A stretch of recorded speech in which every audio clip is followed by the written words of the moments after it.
I mean, yeah, like I said, man, you know what it was? I thought that story was intriguing from a business perspective because, you know, like, I know ownership, retaining ownership of your name is a big thing. Somebody just can't snatch that away from you.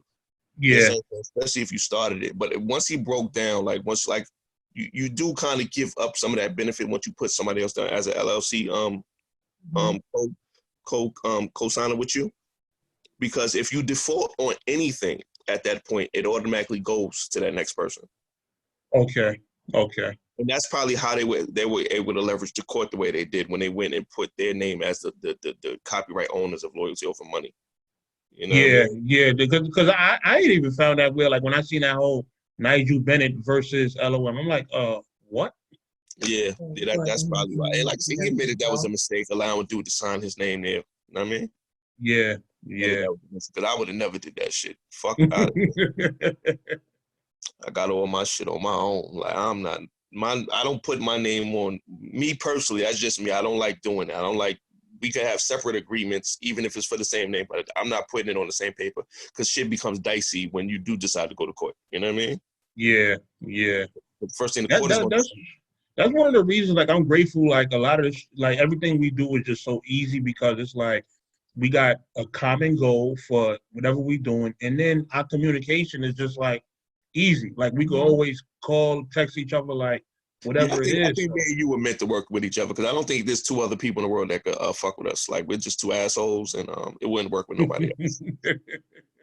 I could you imagine us having a third partner? Like, I don't think it would work with anybody else. Like, yeah. No. I mean, listen, you on my side of things, so you still are. Listen, your cut comes from him, for the record. So if you decide to get froggy one day, just understand. No, but there's certain decisions that, you know, he does consult with me just to make sure that, you know, he's doing the right thing. But again, I'm not too hip with everything that's going on in battle rap. So there are certain things that I can only say, okay, yeah, you can do this, or no, I wouldn't necessarily do that.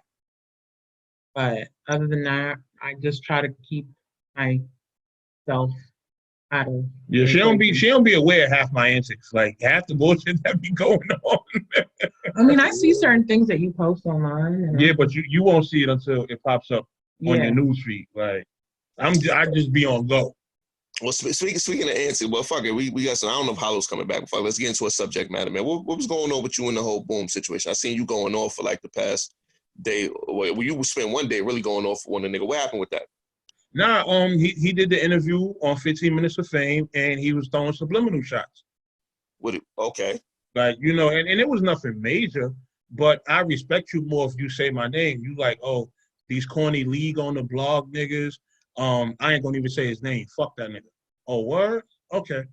Now I really got the green light to go on you. Because I feel like this. None of the blogs that I did were disrespectful. Like, I didn't bash him. I wasn't like saying pussy or none of that. I'm just saying, yo, the way you're going about the situation is all wrong.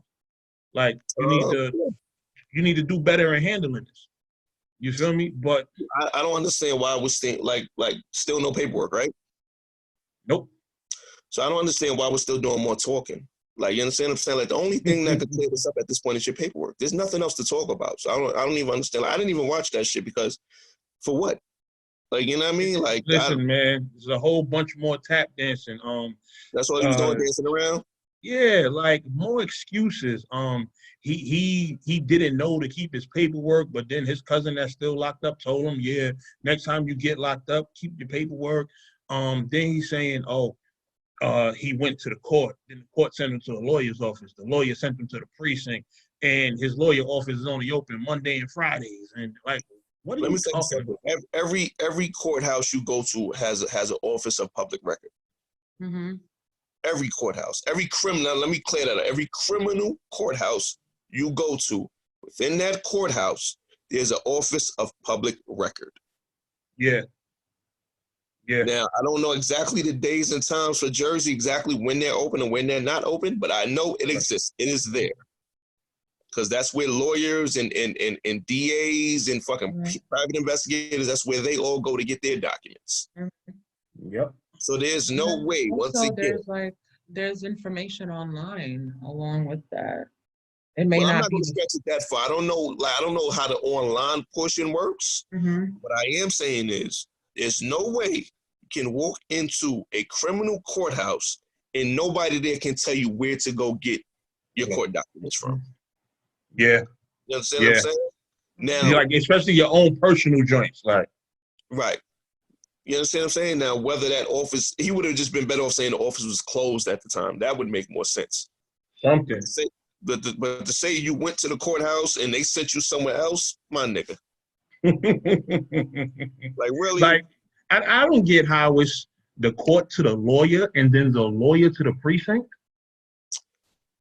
What? What the fuck the precinct got to do with anything? What the fuck a police precinct got to do with your court documents? That makes zero sense. But you know what? He listen, once again, he could only pull that shit with niggas who don't know. Yeah. Like, and that's who he's talking to. Trust me, he's not talking to niggas like us. He's talking to the niggas. He's trying to save that percentage of people who don't know. That's who he's trying to save face with right now. Yeah. You understand what I'm saying? Because logically, it ain't even about fucking any type of, you don't even need no type of intelligence, but logically, that don't even make sense. Like, who walks into a police precinct saying, yo, I need my paperwork? Yeah, and there was a lot of other things about that interview that was just, like, disappointing. I think the issue that battle rap had as a whole is that certain people who's really out there, they were hearing the stuff he said. Like, for example, he was talking about when I reached out to the Code D, and he was like, oh, yeah, it ain't my fault. You were supposed to get 8, but then you fought your case and got smoked. What? That's shaky. That's crazy. To hear somebody speak like that, like that's. Let's I'm gonna do this. I'm gonna do this one time only, and I'm never gonna do this again because, like I said, when you talk to people in battle rap, it's like talking to a doorknob. But I'm gonna do this once publicly. If 4 of us are in a car, 4 of us are in the car, right? Matter of fact, one nigga wasn't even on the scene in his case, they said, right? Yeah. One of them wasn't there. One of them wasn't there. Okay. 3 of us in the car, but one of us gave us the line. It's similar to what happened with Max B. Like, you know what I'm saying? Because Max B wasn't even there. He just lined it up. 3 of us in the car going to put in the work. One nigga lined it up. He at home. That's the nigga who lined it up. 3 of us in the car going to put in some work, regardless of who did what, regardless of if one nigga is just the driver, one nigga got the gun, and one nigga just got the mask, or whatever the case is. We all get caught, though. All of us. 3 niggas in the car that mastermind in the crib. Everybody gets caught. Mm-hmm. We get locked up. One nigga decides to straight up rap. He just straight up told. You understand what I'm saying? Yeah. I forgot that nigga name. But this the nigga, he said that was his man. If you go back to the original paperwork. Yeah, One nigga is on the fence still, which would be Boom. He's still on the fence. 2 niggas say, fuck that, I'm going to trial. Those would be the other niggas. Both of them niggas go to trial. In Boom's position he in, when his man has already decided, I'm straight up ratting, only thing Boom needs to do is implicate by pleading or confirming what his man is saying. That's where his snitching part comes in at. It's a very simple thing to understand, people. That's the part he played. No, he did not need to go to trial. No, he did not need to take the stand. He didn't need to do any of that. His plea is the implication. In order for you to plead out, you have to implicate the other 2 people that blew trial. Period. Yeah. Yeah. That's just how it works in court. They're not going to allow you to make a plea agreement unless you implicate the people that are going to trial. I got a copy, and this is the thing. Before I had a Hold on. Let me cut you off. And let me explain why. Because I know comprehension is not a big thing, right? So let me explain why. What the DA wants, they want you to make their job easier for them. When they do try these 2 individuals that are pleading not guilty, they want their job to be as easy as possible to get their conviction. That's why they're not going to allow you to plea on it unless you implicate them in the commission of that crime. Let me give you a perfect example of how that works. The reason why Irv Gotti said him and his brother did not plead guilty in their case when they had the Fed case. Because it would have convicted Supreme. Right, because their plea of guilty would implicate that their plea of guilty would implicate that Supreme is guilty. That's why they didn't take their plea. That's why they went to trial. It's a very simple thing, people. Like, you don't, like, it's I know a lot of people don't understand how the street shit works, or court case and all that stuff, but get somebody who could logically break it down for you, and you'll totally understand how that went. But go ahead. It's pretty much like a domino effect. Like, if you plead guilty to whatever it is they're saying that you did, if there's other involvement within that, they're going to be pretty much brought down with it. That's a fact. That's just how it works. Like, there's no district attorney in the country that's going to allow a plea agreement when you got two other co-defendants that are going to trial without you implicating them in that crime. Yeah. You can't say, well, shit, I did very little, but I ain't gonna say nothing about what everybody else did. That don't work like that. Like, it just don't work like that. Yeah. Nope. It don't work like that, my nigga. Like, if one go to trial, then everybody got to go to trial. If two niggas decided to plead out and two niggas went to trial, them two niggas that plead out, they had to implicate them other niggas in the crime. Period. Yeah. Yeah. And I got the plea agreement. Okay. I got the full, like, before I only had partial. You know, he was trying to send out pieces of it and not send the whole thing, I guess, because whoever he was sending it to, he didn't want to get the full picture. But, you know, talking with certain people, you gather all the pieces. You feel me? And, man, this is the thing. Them numbers is what the problem was with him. He seen them numbers. He was definitely facing a max of 20. Well, I mean, shit, a lot of niggas ain't built to do that. Yeah. So. And you know, at the end of the day, man, at this point, son just need to just say, listen, man, I was a young kid. I did some dumb shit, and I wasn't built to do no 15, 20 years. So I did what I had to do. Just say that. That's it. That would just make more sense, man.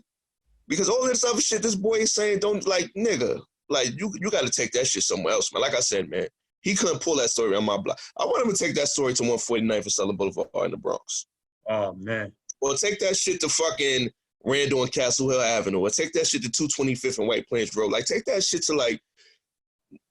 to Brooklyn somewhere. Like, take them shits to, like, the blocks and see what niggas tell you, man. Yeah. So, you know, and you know, I'm just sitting there watching. I'm like, yo, if you're gonna shoot at me, then go ahead and shoot. Let it off, because if I even get a whiff of a subliminal, that's my green light to go in. I mean, you was going in before.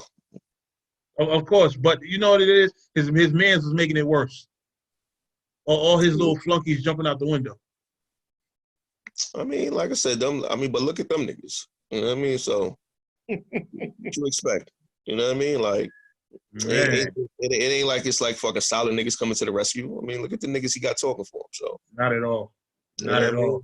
And even I've even spoke to other people, you know, that were cool with him. I'll say that at one point, and they disappointed. Completely disappointed. Like, he ain't gonna tell niggas that part. I know some niggas who were super in his corner that ain't fucking with him no more. He ain't gonna tell niggas that part though, because he can't prove it to them. Fuck the public. Like, fuck us. Like, who are me and you, right? You don't owe us nothing. But when you can't prove it to the niggas that's close to you, when they ask you like what it is, and you can't even prove it to them, like, come on, my nigga. But see, that's the part. Niggas don't never tell the whole story.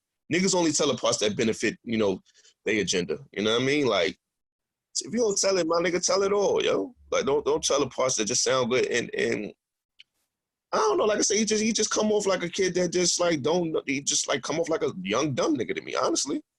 Yeah. Like, he ain't know what he was getting himself into. Only thing I seen on this shit was the likes and dislikes. Once I seen that shit, I was like, yeah, even the general public ain't going for this shit at this point. I think that shit got like, what, 1,000 or something dislikes, some shit like that? Yeah. My only problem with his situation is, again, this is coming from someone who's not in the streets, who doesn't, you know, do anything like that. But it's just like a certain principles, a certain morals. It's like not even morals because you are doing something legal, but certain principles. There's rules and regulations and wherever you go. And But you you know, gotta have those principles though. when you go into a certain life, you know that this is what you're going to have to do. This is what's going to happen. These are regulations. And if you get caught, you can't do certain things, or else you you're going into that life is completely null Yeah, and it's null void. and void. Yep. So he Yeah. should have known about that. And that's where my problem is. It's like, oh, I'm not overly I'm mad that he did the crime, but now you just had the same amount of culpability than the other two people. No, that's a So fact. next, That's how it works. so Like, you know what I now mean? And listen, instead of and all three of you Mhm. sharing the you know the punishment, it's just you coming out, you're good. They're still in jail. no, but you see, You don't have families to go to. it, and that's why, you know what, man, and that's the worst part, because when a nigga sitting there, he doing a stretch when he doing 10, 15 years, and he watching a nigga who came home who told on him out here in everyday society, you get salty about that shit, yo. Yeah. Like you get salty about that. Like you ain't gonna see, like ain't no nigga sitting behind the wall gonna tell you anything other. Like when you sitting at home and you know what this nigga did is a big reason why I'm doing this time, you get salty about that shit. Like, you understand what I'm saying? I like, and that's why to me it hits home for me, because I know a nigga that's doing 30 because a nigga told. Because a nigga told, my nigga. Not because he got caught, not because he was moving dumb, not because he was slipping, because a nigga told on him. You understand what I'm saying? Like that's it. And I talk to him once every 2 weeks. And you know, he holding his head like his spirits is still high, but it's kind of crazy to think that this nigga sitting behind a wall because of another man. Yeah. You know Yeah. what I mean? Like, so, you know, it's like I said, that's why I always say it's just morally wrong. It's just morally wrong to agree to something, sign up for it voluntarily, and then turn cold on that once things don't go your way. Yeah. Yeah. Um. Oh shit. One thing I want to say, man. Free Dot, man. Free Dot. You feel Yeah, me? so, Like I'm trying to get in contact with him now. Like I just found out where he's being held at. So mm-hmm. this week I'm gonna call up and see, you know, how I could because this is the thing. I was planning on actually making a trip up there to see if I could, you know, just for one, definitely check on him, see how he doing, see how he holding up and everything. And you know, one to get something back for the fans because people are still asking about him on a regular basis. Yeah, Like all the people are time. commenting, people commenting on his old battles and freestyle and you know stuff like that. So Yeah, Dot, you know what it is? Dot just was a super street nigga for real. I mean, I ran into Dot. Let's say I ran into Dot in a part of Brooklyn where we both wasn't supposed to be at. You know what I mean? Like yeah. one of them grimy parts of Brooklyn where we ran into each other. And I was like, damn, this nigga really being bad side. Yeah. Like, Yeah. I remember when I shot on that blog and we drove out there. I was so scared of my car being like rummaged through. It was such a sketchy neighborhood. yeah, Yeah. yeah. When I go through the hood, I try to be low, man. But we both just like bumped into each other. You know what I mean? It was like, all right, well, this nigga really be in the streets. You know what I mean? Like, Yeah. use So this for real. Salute to that. yeah. So like I said, I'm gonna work on seeing if I can get something from him to, you know, even if it's just a little message, you know, for the fans, like, yo, coming home soon or, you know, whatever it is. So, you know, hopefully we should get that within the next couple of weeks or so. That's what it is. All right, well, let's wrap this one up. We had Nigel Bennett, a.k.a. Howler the Don, on. He broke down. Well, the good thing is we got the whole breakdown of that LOM thing. Yeah. Yeah. Salute to him, man. And, you know, I'll say, too, if them, you know, one thing, this is an open platform, man. Anybody we discuss or talk about on here, you're more than welcome to come on here and give your side of the story. We don't have no dog in anybody's fight. You understand what I'm saying? We're not biased or impartial towards anybody. Everybody, you could come up on here and tell your side. If you got mentioned on this show, come up here and tell us what happened. You understand what I'm saying? Like, we all for that, man. We're definitely going to have a lot more shit to come. I think we've been on a nice little 8-show run so far. I mean, this is starting to get fun. So we'll definitely keep it going, man. We going to try to get back on later or? With Possibly. You know who hit me? Excel hit me. Said he wanted to come on. XL? Yeah. Okay, I got some questions for him. So we could definitely do that. I hit him in a little while. Yeah. So we probably come back on later tonight. Yeah. Nah, we ain't even got you work tonight, right? Nah. No, let's get it. Shit, let's try to get 2 more people on tonight. We lit. We in quarantine. We ain't got shit else to do. Yeah, I'm gonna see if Yoshi with it too. All right, y'all. So we're gonna see y'all later. All right, man. Bye.